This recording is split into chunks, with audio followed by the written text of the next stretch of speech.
ఎందుకంటే హిమాచల్ ఎన్నికల పేరు చెప్పి కర్ణాటకలో గెలిచారు, కర్ణాటక ఎన్నికల ఫలితాలు చూపెట్టి తెలంగాణలో గెలిచారు. ఈ మూడు రాష్ట్రాల ఫలితాలను పెట్టించి ముగ్గురు ముఖ్యమంత్రులు తీసుకుపోయారు. ఇక చూడు, ఇక నన్ను చూడు, అందరూ చూడు, మొత్తం మహారాష్ట్ర మొత్తం తెలంగాణ రాష్ట్ర ముఖ్యమంత్రి రేవంత్ రెడ్డి గారు అయితే ఒక 10 సార్లు వేయండి కావచ్చు. ఆయన వేయిన సీట్లు మొత్తం ఓడిపోయినాయి. కర్ణాటక ముఖ్యమంత్రి వేయండు, తెలంగాణ ముఖ్యమంత్రి వేయండు, హిమాచల్ ముఖ్యమంత్రి వేయండు. వీళ్ళతో విపరీతంగా ప్రచారం చేశారు.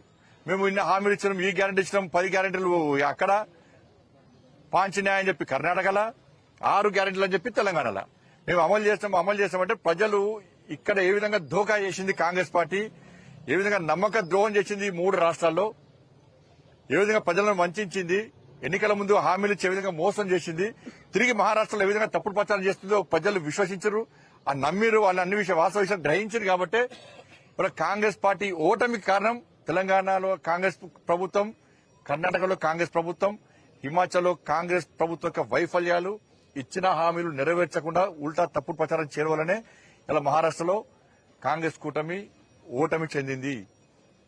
నరేంద్ర మోడీ గారు ఈ దేశాన్ని అభివృద్ధి చేస్తున్న తీరు, గతంలో మహారాష్ట్రను అభివృద్ధి చేసిన తీరు, మహారాష్ట్రలో నరేంద్ర మోడీ ప్రభుత్వం సంక్షేమ ఫలాలు అందించిన తీరు, మోడీ గారి నాయకత్వం ప్రత్యేక విశ్వాసం, నమ్మకం, మోడీ గారి యొక్క అభివృద్ధి మంత్రం ని ప్రజలు నమ్మిరు కాబట్టే ఈ ఫలితాలు వచ్చినాయి. నిజంగా మహారాష్ట్ర ప్రజలకందరూ కూడా హైట్స్ ఆఫ్.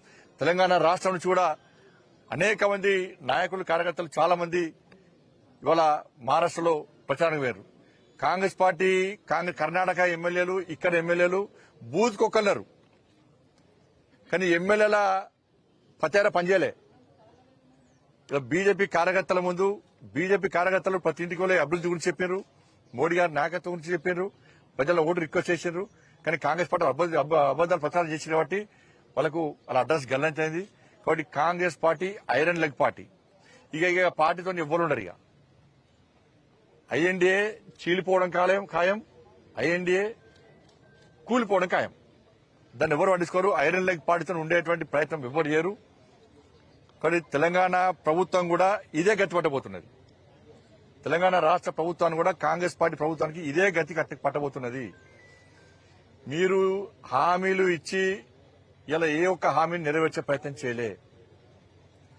ఇలా ఉల్టా రాష్ట్ర ముఖ్యమంత్రి తెలంగాణ నిష్పెట్టుకుని అక్కడ ప్రచారం చేశారు. కాంగ్రెస్ పార్టీ మంత్రులు ప్రచారం చేశారు.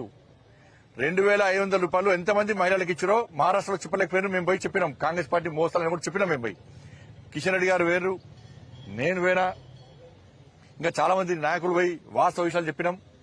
తెలుగు వాళ్ళందరినీ కలిసాం, తెలుగు వాళ్ళందరికీ కూడా విషయాలు చెప్పినాం. వాళ్ళు వాస్తవ విషయాలు గ్రహించారు.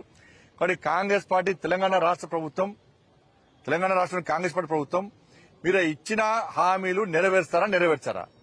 లేకుంటే మహారాష్ట్ర ప్రజలు ఏ విధంగా తిరగబడుతున్నారో తెలంగాణ రాష్ట్రంలో కూడా ఈ తెలంగాణలోని కాంగ్రెస్ పార్టీ ప్రభుత్వం మీద తిరగబడే రోజులు అతి తక్కువ సమయంలో రాబోతున్నాయి. 2,500 రూపాయలు ఎంతమంది మహిళలకు ఇచ్చారు, ఎంతమందికి తులం బంగారం ఇచ్చారు, ఎంతమంది స్కూటీలు ఇచ్చారు? వ్యవసాయ శాఖ మంత్రి చెప్పినట్లుగా ఇంకా 22 లక్షల మందికి ఎప్పుడు రుణమాఫీ చేస్తారు? రైతు భరోసా ఎప్పుడు ఇస్తారు?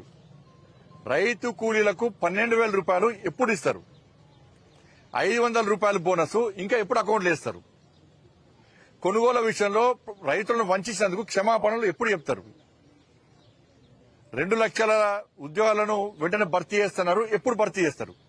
ఇచ్చింది 30,000 ఉద్యోగాల నోటిఫికేషన్ అయితే 50,000 ఉద్యోగాలు ఇస్తామని చెప్తున్నారు. మహారాష్ట్రలో చెప్పారు.